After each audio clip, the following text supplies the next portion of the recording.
Ladies and gentlemen of Eagles Nation, and to all those not taking a nap on Michael Anthony Where's the Fitness's channel, I would like to reintroduce you to JJ Arcega-Whiteside.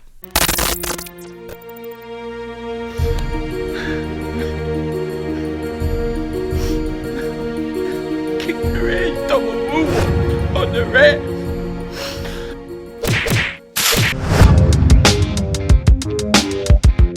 Dallas still stinks.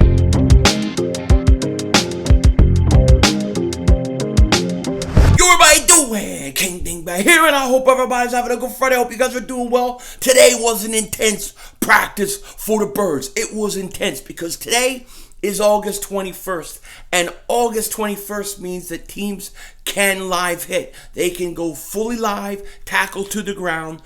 Each team gets 2 of those in which they can do in the course or the rest of training camp. The Eagles chose to do their first one today. Now, we're going to get into it in a minute, but before I do that, I have to say I will not be streaming the Sixers or Flyers today. During that game, when that game is starting, I will be heading to the airport. I have family flying in for the weekend, and I have to go pick them up. So there's no way I can stream. I apologize. Hopefully the Flyers close it out. Hopefully the Sixers get one back. And then we'll be back, hopefully, for the next streams. But I just want to let you guys know and apologize for that. Now, before we get into what happened at practice, who stood out, and all those things, we got to talk about the injury report, okay? Because, first off, we had Zach Ertz. He was out today, day-to-day. I believe it's an upper body injury. I don't think it's anything serious. I mean, they're going full contact. You don't want to get Zach Ertz all hit. Let you know who Zach Ertz is. So he was out. But the weird thing today is we had a lot of illnesses, okay? Let's take a look at this right now. You have Dante Burnett. He has an illness. Rasul Douglas, illness. Defensive end Sharif Miller, illness. Jalen Reagor, illness. And then you had Marcus Epps with a lower body injury. Zach Ertz, like I said, upper body. Still no Boston Scott, Miles Sanders, Derek Barnett. Or, who else was the other one? I can't remember. Oh, Javon Hargrave. Duh. Yeah, he's out too. So those guys are still out. Josh Sweat did return. But these guys all have illnesses, which is kind of weird, right? Now, I don't know if it's COVID-19 for, I don't know. Who knows? I don't know that they would tell us that right away anyways. Could be something else. Maybe it's a stomach virus. Maybe it's a cold. Who knows? Maybe they had testing done for COVID-19 for, and they're just waiting to see results. We don't really know. I don't know that the Eagles are going to want to really share all that. But those guys are out because of illness. Now, it is strange. It's a lot of guys. So you do kind of worry. But we don't really know. So we'll have to keep our eyes on that. As of right now, when this video is being made, there is no confirmation it's COVID-19 or anything like that. So we just don't know. And we'll see. We'll see what it is. Now let's talk about what happened during practice today. Because today was a day for JJ Arcega-Whiteside. JJ Arcega-Whiteside. He showed up today. It's funny because he was just being interviewed yesterday, and I was listening to him talk and stuff, and he was talking about he's a different guy, and he knows his rookie year wasn't that great, and all those kind of things. And then here he comes today, and he has a pretty good practice. Now, he got a lot of reps with the first team because Reagor was not there. He was going with an illness, so he took advantage of it. They said he made a bunch of nice catches, couple toe taps, I think a nice touchdown pass. He had a great day, and look, that is a good thing. That is a good thing. I mean, he's not the fastest guy and all those kind of things, but man, he's a second round pick. He's a second round pick. He's a guy you took over DK Metcalf. I would love JJ Arcega-Whiteside to go and double moonwalk that ass. I would love it. So to me, it's just another sign that this wide receiving group is really talented and really good because they're all producing. And yeah, it's practice. I understand that. But do you know how many... I've been doing this since 2016. I've been doing this since 2016, where you're talking about camp daily. There has not been this much activity by the wide receivers of the Eagles except for Deshaun Jackson. Okay, that's been it. Other than that, it's always pretty quiet. So to see that these guys are stepping up even in the limited reps, limited practice that they're getting, to me is only one way to take it. And that's good. I mean, would it be good if I said nothing about them? It would suck, right? So, hey, look, they're playing good. And maybe the competition of all this talent is pushing people. And Arcega-Whiteside, big day today. I love to hear that. It's a good thing, man. Very, very good thing. Another guy who's taken advantage of his reps that are given is Adrian Killins Jr. Okay? The Eagles, I think they really like this kid. You know, we're not going to see him in preseason. We're not going to see them in those kind of things. But this guy is already the backup punt returner, okay, because it's been pretty much handled by Jalen Reagor. He's been getting first team reps at punts. And then Killins Jr. is always the second guy. And kickoff returns, it's always Reagor and Killins Jr.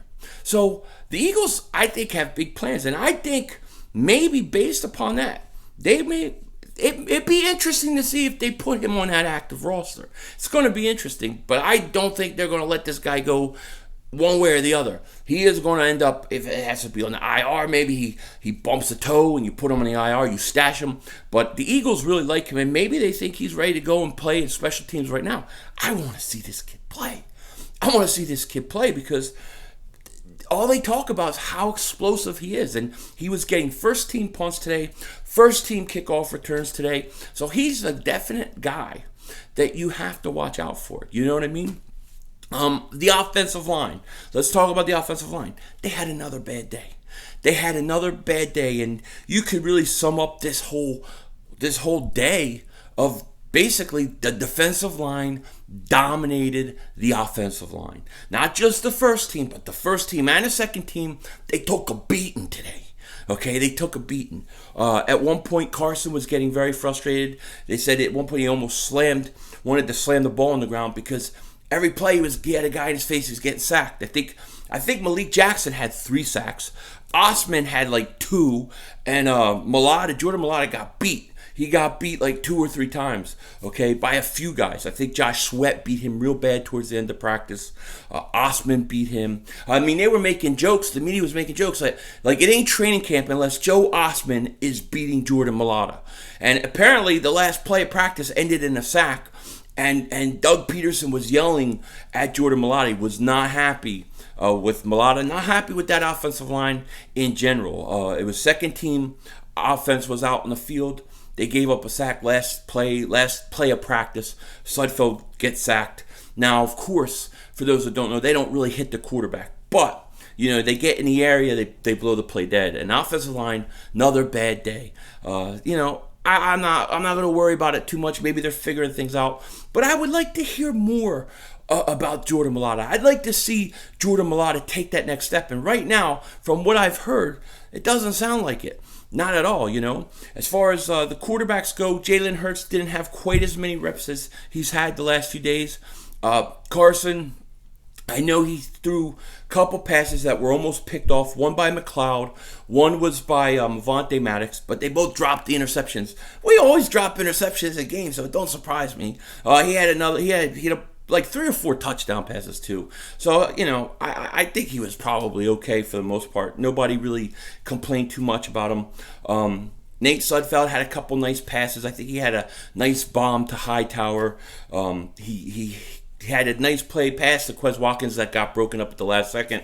But overall, like I said, this was a defensive win. Defensive line win in practice today. So you could give Malik Jackson 3 sacks today, okay? You could give Josh Sweat a couple sacks. You could give Osman a couple sacks. It was that bad, apparently. I mean, that's what they were saying. The defensive line, they dominated, you know?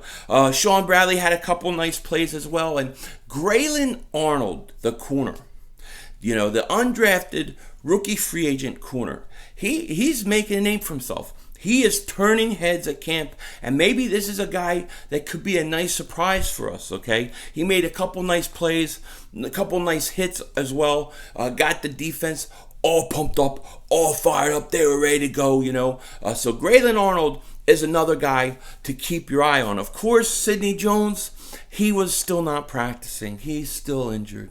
So Sidney Jones is not on the field getting reps again, which gives other guys opportunity.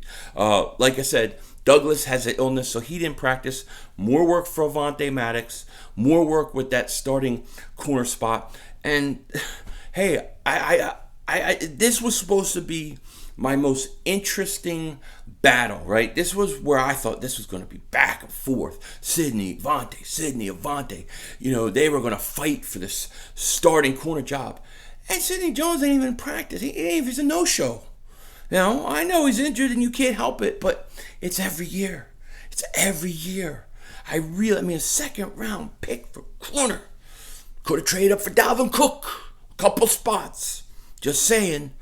Now, Avonte Maddox, I'm shooing him in as that starter. I don't see any competition. But a guy like Grayland Arnold, if he keeps turning heads and you get a guy like Sidney Jones ain't even playing his last year's contract, he can't be making that much money. I'll have to double check. See ya. I'm just saying, who the hell knows? You know what I mean? But it bothers me. It bothers me that Sidney Jones is on the field. I know he can't help it, but I was really hoping that he was going to show up this year. And maybe he still will. We have to see. We have to be patient. You can't be like me, who's a very impatient person and will double moonwalk that ass so quick. You don't want to be in a car driving with me. My wife hates it. I'm not kidding you. But Sidney Jones was a no-show. Avonte Maddox got some reps, and Grayland Arnold made a bunch of plays today. I would say 2 or 3 really good plays. Got the defense fired up. They were very happy. I think he hit Michael Warren. Nice tackle. Broke up a play. Michael Warren had a couple nice runs. Nice catch for a red zone touchdown too. Speaking offensively, Killins, I know he worked on special teams. He also had a nice run for a touchdown. So, hey, it is what it is. My biggest thing that I worry about right now is the guys that are ill, right? Just hopefully it's nothing big. It's not COVID-19 4. It's nothing like that, and they'll be back quick. To me, because practice is practice. Guys do good. They make mistakes. That happens. But illnesses, injuries, those are the things that can really affect you during the season. So hopefully everybody's okay. Very, very physical practice for the Eagles. Their biggest, most physical practice of training camp. They got one more real hitting session like this at some point later on. And hey, they'll be back tomorrow. I'm guessing, if I had to guess, after a physical practice like this, they probably come back tomorrow for day 6. It's probably going to be pads off, walkthrough, but we'll see. With that said, take care, talk to you later, and don't be a dingbat.